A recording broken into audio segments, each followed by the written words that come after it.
दोस्तों आज के इस वीडियो में हम कोरल ड्रा सीखेंगे बहुत ही आसान तरीके से और शुरू से लेकर आखिर तक आपको सिखाया जाएगा। और जो चीज़ें मैं इस वीडियो में आपको बताऊंगा वो जल्दी से आपको कहीं पर मिलने वाली नहीं है। बहुत ही काम की चीज़ें इस वीडियो में आपको बताई जाएंगी, इसलिए आप वीडियो को पूरा ज़रूर देखें। चलिए वीडियो को शुरू करते हैं। सबसे पहले यहाँ पर बात आती है, हम स्टार्ट करते हैं ऊपर से। यहाँ पर लिखा हुआ है कोरल ड्रा, यानी कोरल ड्रा कौन सा है उसका नाम आपको यहाँ पर दिखाई देगा और इसी के आगे आपको फाइल का नाम दिखाई देगा जो आपकी फाइल खुली हुई होगी। इसके नीचे आपको दिखाई दे रहा है, इसको बोलते हैं हम मेन्यू बार। ठीक है, इसमें आपको file, edit, view, layout, object, बहुत सारे यहाँ पर ऑप्शन दिखाई दे रहे हैं। इन सब के अंदर जैसे आप क्लिक करते हैं तो और भी ऑप्शन दिखाई देंगे, वो भी आपको बतलाया जाएगा। अब इसके नीचे आपको दिखाई दे रहा है, इसको हम बोलते हैं टूल बार। ये जो पट्टी है इस वाली पट्टी को टूल बार बोलते हैं और इसी के नीचे एक और पट्टी है, इसको बोलते हैं हम प्रॉपर्टी बार। ठीक है, अब यहाँ पर आपको एक लाइनिंग सी दिखाई दे रही है, इसको हम रूलर बोलते हैं। ये हमारी डिजाइनिंग में बहुत ज़्यादा मदद करता है। इसी के साथ में आपको यहाँ पर बहुत सारे टूल दिखाई दे रहे हैं। अब ये टूल भी हमारी डिजाइनिंग में मेन काम करते हैं, मेन अहम रोल अदा करते हैं। इसी के साथ साथ अगर कुछ टूल आपको और भी निकालने हैं तो यहाँ पे प्लस पे क्लिक करके आप निकाल सकते हैं। अब इस साइड में आते हैं, यहाँ पर आपको दिखाई दे रहा है कलर के लिए, इसको हम बोलते हैं कलर पैलेट। और नीचे आपको यहाँ पर दिखाई दे रहा है, इस वाली पट्टी को बोलते हैं हम स्टेटस बार। ठीक है, यहाँ से आप पेज वगैरह बना सकते हैं, ज्यादा पेज लेने चाहते हैं तो प्लस पे क्लिक करके और ज्यादा पेज बना सकते हैं। और अगर आपकी ये प्रॉपर्टी बार, टूल बार, कलर पैलेट वगैरह यहाँ से हट जाती हैं तो आप यहाँ पर विंडो पे क्लिक करके, टूल बार पे क्लिक करके यहाँ से जो भी आपकी यहाँ से पट्टी वगैरह गायब हो जाए आप उसको लेकर आ सकते हैं। इसके बाद हम बात करते हैं कि अगर हमें कोई डिजाइन बनाना हो तो हम किस तरीके से बनाएंगे, क्योंकि डिजाइनिंग सीखना सबका मेन काम रहता है। चलिए शुरू करते हैं डिजाइनिंग को। अब यहाँ पर हमें सबसे पहले क्या करना है, कोई भी डिजाइन बनाने के लिए एक चीज सबसे अहम है जो याद रखनी है, वो चीज ये है, ये जो आपको बॉक्स दिखाई दे रहा है इसको हम साइज बोलते हैं A4। ठीक है, अब अगर आपको A4 के ऊपर काम करना है तो आप इसके ऊपर काम कर सकते हैं।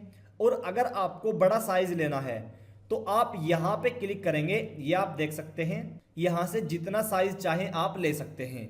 और अगर आपको इंचों में काम नहीं करना, आपको फिट में काम करना है तो यहाँ पर दिखाई दे रहा है इंचीज, इसके ऊपर क्लिक करेंगे।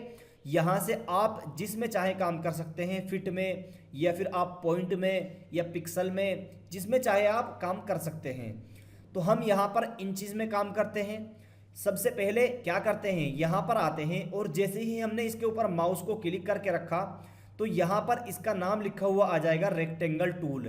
इसी तरीके से यहाँ पर जिस भी टूल के ऊपर हम माउस को लेकर जाएंगे वहाँ पर उस टूल का नाम आपको दिखाई दे जाएगा। अब यहाँ से हम सबसे पहले इसको रेक्टेंगल टूल के ऊपर क्लिक करते हैं और एक बॉक्स इस तरीके से बना लेते हैं। अब यहाँ पर हमने ये बॉक्स बना लिया है।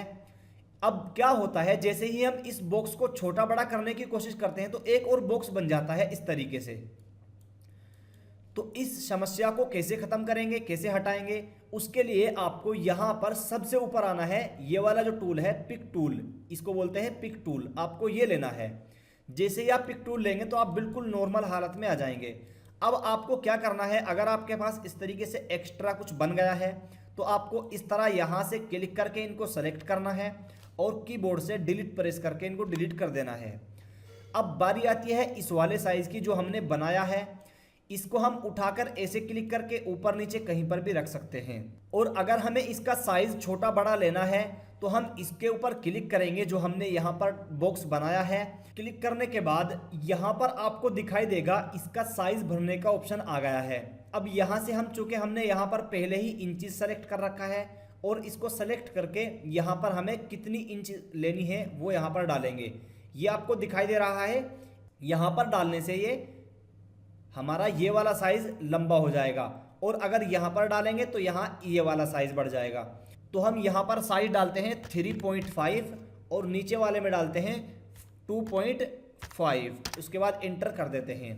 तो ये कुछ इस तरह से हमारा साइज बनकर आ जाएगा। आप इसको ऐसे यहाँ से डायरेक्टली छोटा बड़ा भी कर सकते हैं, वो कोई मसला नहीं है। अब यहाँ पर आपको एक और चीज़ दिखाई दे रही है, इसकी आउटलाइन, ये बारीक सी दिखाई दे रही है। अगर आप इस आउटलाइन को थोड़ा सा मोटा करना चाहते हो तो इसके ऊपर आप क्लिक करेंगे और यहाँ पर आपको दिखाई देगा ये वाला ऑप्शन, इसको बोलते हैं आउटलाइन। और इसके ऊपर क्लिक करते ही आपको बहुत सारे साइज दिखाई देंगे। आप जैसे यहाँ से 4 के ऊपर क्लिक करेंगे तो इसकी आउटलाइन का साइज इतना हो जाएगा। इसके बाद हमें इसके अंदर कलर डालना है। कोई भी कलर आप यहाँ से डाल सकते हैं, लेकिन जब आप कोरल ड्रा को इंस्टॉल करते हो तो यहाँ पर कलर पैलेट आती है, इसको आप ऐसे भी उठा सकते हो। ये डिफ़ॉल्ट पैलेट रहती है, इसको आप यहाँ से कट करेंगे और यहाँ पर आएंगे विंडो में और यहाँ पर कलर पैलेट में आएंगे और क्लिक करने के बाद यहाँ से आप CMYK ये वाला कलर लेंगे और फिर आप इसमें काम करेंगे। क्योंकि प्रिंटिंग करने के लिए कोई भी डिज़ाइन जब आप बनाते हैं प्रिंटिंग के लिए तो आपको CMYK में ही काम करना होता है। अगर आप काम करते हैं सोशल मीडिया के लिए, कोई डिज़ाइन बनाते हैं तो आपको RGB कलर में काम करना चाहिए। तो चलिए अब हम इसके अंदर कलर डाल लेते हैं। हमने यहाँ पर कलर डालना है कौन सा, येलो डाल लेते हैं। ये हमने इसके अंदर डाल दिया है। अब हम यहाँ पर कुछ लिखना चाहते हैं, जैसे अपनी कंपनी का नाम या जिसका हमारे पास कार्ड बनने के लिए आया है उसका नाम। तो उसके लिए हम यहाँ पर टूल वाली लाइन में आएंगे और यहाँ पर हमें दिखाई दे रहा है टेक्स्ट टूल।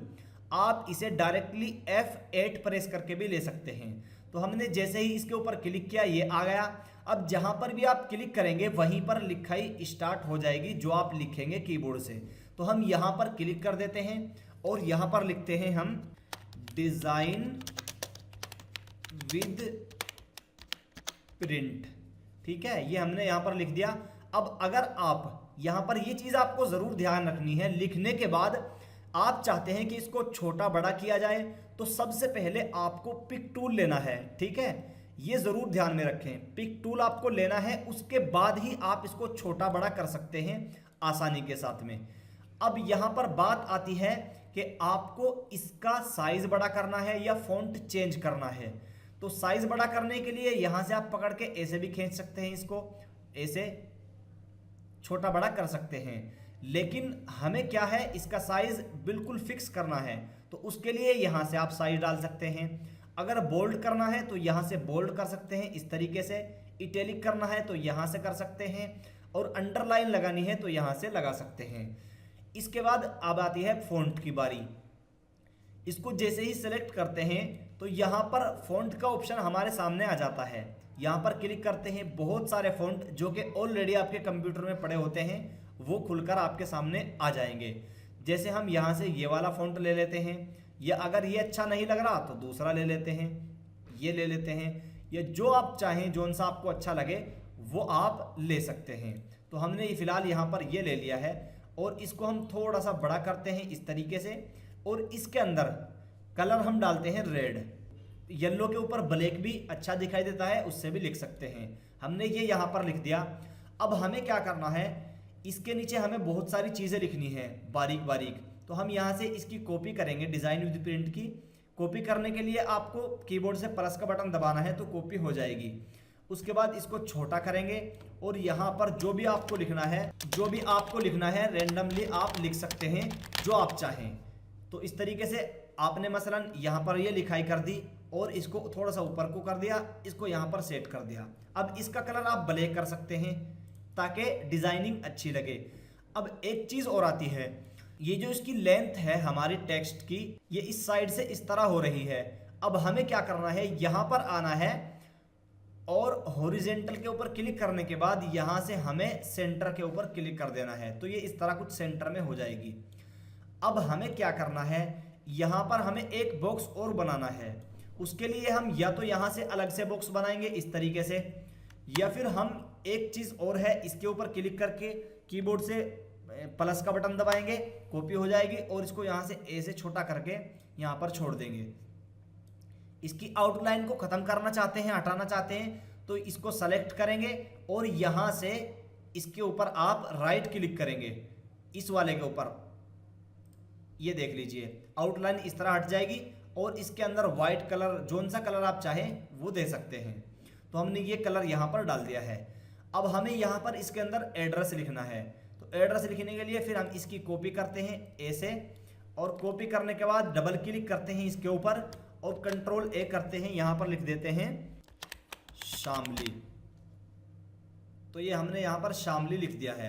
आप इस तरीके से यहाँ पर जो भी एड्रेस है जिसके लिए आप कार्ड बना रहे हैं वो आप लिख सकते हैं। तो ये कुछ इस तरह से आपको नज़र आएगा।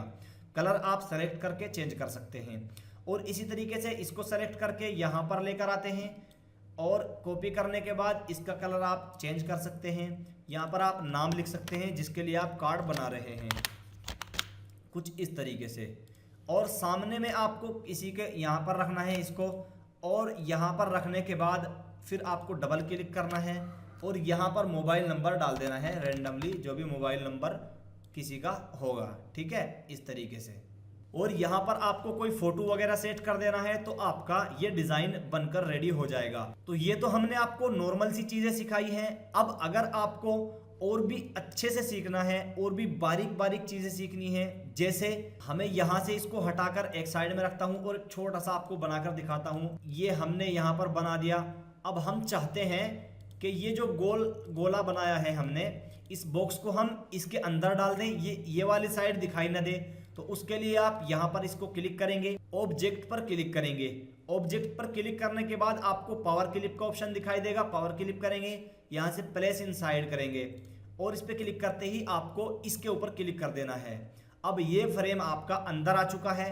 आपको डबल क्लिक करना है कंट्रोल दबाकर। उसके बाद आपको यहाँ से इसको सेलेक्ट करना है और इसके अंदर आप जो कलर चाहें डाल सकते हैं, कुछ इस तरीके से। ये आपका डिज़ाइन बन जाएगा। यानी थोड़ी सी डिज़ाइनिंग को इम्प्रूव करना चाहते हैं तो आप हमें कमेंट कर सकते हैं, हम आपको और भी अच्छे तरीके से अच्छी अच्छी चीज़ें CorelDRAW में सिखा सकते हैं।